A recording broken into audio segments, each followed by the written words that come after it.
Welkom by Wiskunde met Hildegard. Vandag kyk ons na vraag 1.3 van die NSS 2024 vraestel 1. In hierdie vraag vir hulle ons moet die produk nakyk wat in die vorm is van 1 plus 1 op n, waar n elke keer groter raak. En hulle wil weet watter n-waardes die produk 'n heelgetalwaarde gaan wees.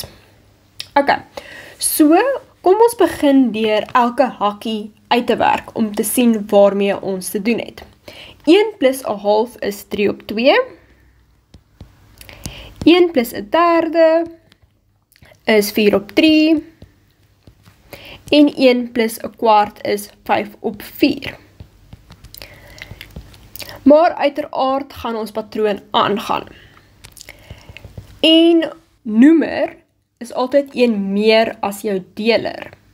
So, ons kan dit vereenvoudig as n gedeel deur n minus 1 maal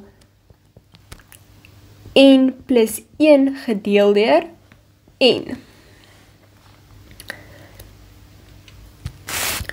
So, nou kan ons eenvoudig uitkanselleer, waar ons kan uitkanselleer. So hierdie een en hierdie een gaan uitkanselleer, die 4, die 5 gaan ook uitkanselleer. Die n minus 1 gaan uitkanselleer met die vorige term, en uiteraard die n'e gaan uitkanselleer, en dan is ons oor met n plus 1 op 2. Nou is die vraag, wanneer is n plus 1 oor 2 'n heelgetalwaarde? En dit is 'n heelgetalwaarde as n plus 1